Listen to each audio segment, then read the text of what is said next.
What is up, you guys? Welcome back to the channel. Today I'm going to be taking you through what I eat in a day as a competitor that follows a high protein pescatarian diet. So if you're looking for fresh ideas to hit your protein goals, or if you're just curious to see how a pescatarian diet works for building muscle, then this video is for you. If you don't know me yet, my name is Des. I am the founder of Conquer Her Fitness, an online fitness coach, and my passion is helping women build their dream physiques, not only by focusing on what we look like on the outside, but building healthy and sustainable habits that last a lifetime. Before we get started, don't forget to give a like, subscribe, drop a comment down below, let me know your favorite part of the video, or if you have any suggestions for the next one. What type of diet do you follow? I would love to know, and let's dive in. Hey guys, editing me here. This is where my microphone conveniently decided to stop working, so we're just gonna do a little B-roll while I quickly tell you about my calories before we dive in. Right now, I don't have any plans to compete, so I'm focused on maintaining. I feel confident, I feel great, I have a healthy relationship with food and my body, so I just want to keep that going for as long as I can.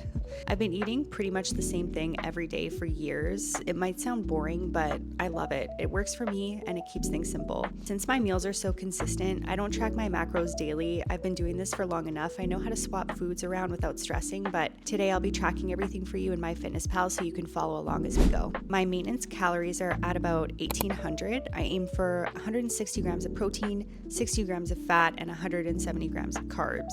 My weekly average is a little higher because I do include 2 free meals each week to stay balanced. Just a quick disclaimer, these are my macros. They're tailored to my goals, my body, and my lifestyle. These will not work the same for you, so please don't try to copy them. If you're unsure about your macros, check out the free macro calculator on my website. It's a great place to start and you can adjust it as you go. Thanks for bearing with me, and let's get back to the video. I usually don't eat my first meal until about 10 a.m. and there's no special reason for it. I don't follow intermittent fasting.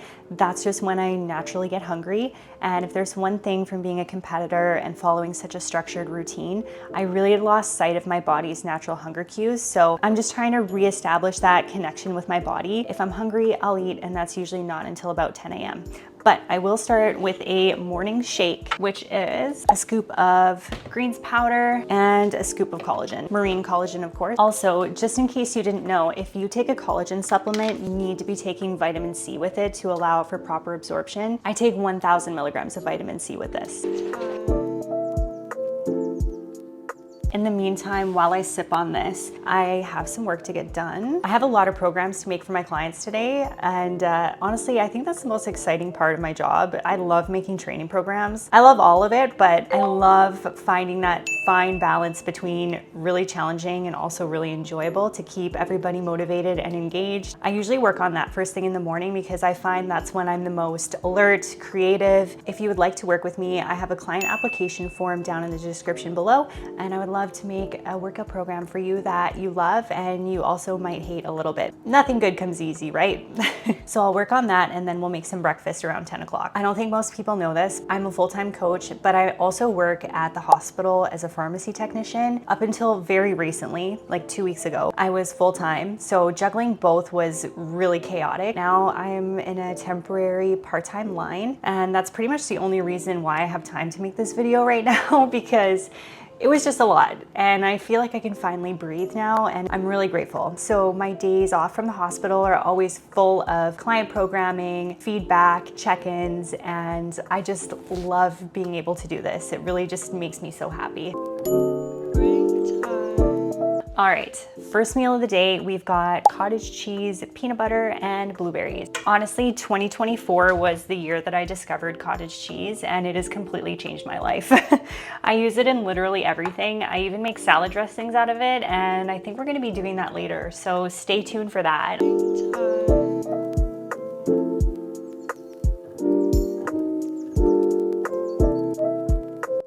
It just never gets old. All right, it's been a few hours, got lots done, feeling super productive, but now it's definitely time to eat. It's just after 12, which works out great because I'm gonna be training glutes and hamstrings at about 4 o'clock today. So if I eat my lunch now, I will eat my pre-workout meal at around 3 to give me enough time to digest and let those carbs get into my system. I was doing oatmeal for breakfast for the longest time, and I noticed that I would have this huge energy slump afterwards. Like I almost didn't even want to eat breakfast because I was just so exhausted and I just had a mental fog for the rest of the day. So once I started experimenting with sticking to higher protein and higher fat in the first half of the day, I noticed a huge difference. I had way more energy, way more mental clarity. So I'll have my carbohydrates more around my workout, and even if it's a rest day, I'll still have them later on in the day. I know I mentioned that I eat the same thing every day. I will switch things up every once in a while, and that'll mostly be the vegetables. So I always have a white fish for lunch, a carb source, and some vegetables, as well as coconut oil. This week I did broccoli and peppers. And for my carb source, I'm gonna be doing some quinoa salad that I got from Costco. I usually do my own rice, but I just felt like changing it up a little bit. And for our white fish, we've got tuna. Usually it's haddock, but my husband's friend caught some tuna and gave it to us, and it's really good. I meal prep twice a week on Sundays and Wednesdays. Today is Tuesday, which means I still have stuff in my fridge. If you would like me to do a meal prep video, let me know in the comments down below. I would love to share that with you. It's pretty simple. Let's start measuring these out. Just a quick note, I've never weighed out or tracked my vegetables unless I'm in a prep where everything needs to be dialed in and every gram counts. I like to enjoy my vegetables freely, and this keeps things sustainable for me. All right, I am gonna chow down and then I'm gonna head out and go for a little bit of a walk. Regardless of if I'm working at home or at the hospital, I like to get some movement in after lunch just to make sure everything's digesting properly, and it's a really good way to get your steps in. My step goal right now is 8,000 per day. This is Theo, and he's my baby. Hi. If you track your food, I have an awesome tool for you on my website. It's called the Food Swap Calculator. You can plug in the carb, protein, or fat you want to switch from your plan, and it'll give you an easy alternative with no need to mess around in MyFitnessPal.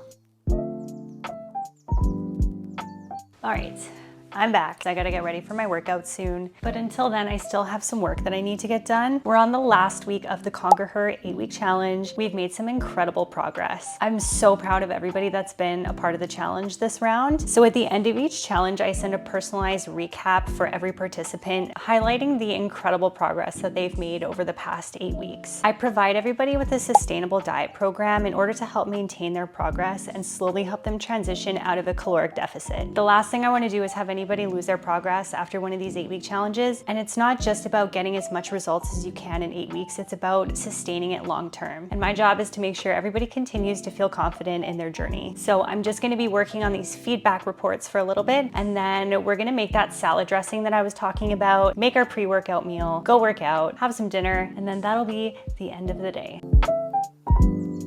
All right, let's make some smoked paprika tahini dressing.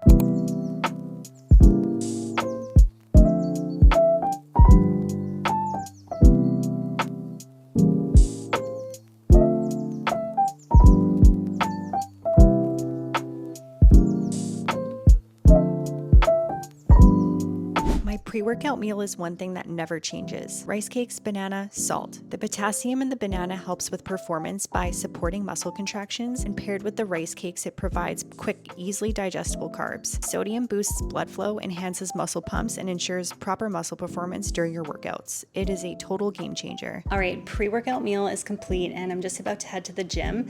I will not be filming my workout, and there's a couple reasons for that. The main reason is that the gym is my me time, and it's the time that I can decompress and really disconnect from the world, and I can't really do that if I'm focusing on setting up my camera, getting the right angle and the right lighting, and I just really cherish that time, and yeah, it's just a little bit too much. And secondly, it's a shared space, and I just want to make sure that I'm respecting the privacy of those around me. I do still share exercise demos, just not full workouts, so you'll still get plenty of tips from me. I'm gonna go train, and when I get back, we'll have some dinner.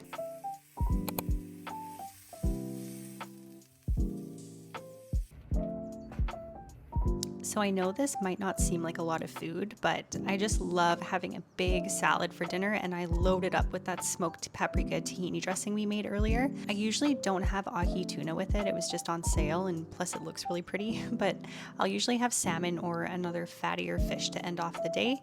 And don't worry, this isn't our last meal. We've got some more food after this. Once again, I don't track my veggies, so I just put in whatever I have in the fridge, and I get creative with it. And veggie straws are a must. They're my fave. Last meal of the day is a Greek yogurt bowl. I have 2 different flavors of the Rise protein powder, so I'll take half a scoop of the birthday cake to mix with the Greek yogurt, and the other half scoop I'll mix with water to make kind of like a chocolate sauce. I'm using unsweetened cacao nibs, which are super high in fiber and magnesium, as well as just some plain Special K original cereal. I like this one because it doesn't have a lot of sugar, and I try to avoid sugar for the most part. So delish. There you have it, my what I eat in a day as a high protein pescatarian. I hope this video gave you some fresh ideas on how to hit your protein goal. Remember, what works for me might not work for you. The key is finding the right foods and habits that fit your body, your goal, and your lifestyle. Take what you need from this video, tweak it to make it your own, and most importantly, make it simple and sustainable. If you found this video helpful, don't forget to give it a like, subscribe, drop a comment down below. Let me know what your favorite part was, or if you have any other high protein ideas, and I will see you in the next one. Bye.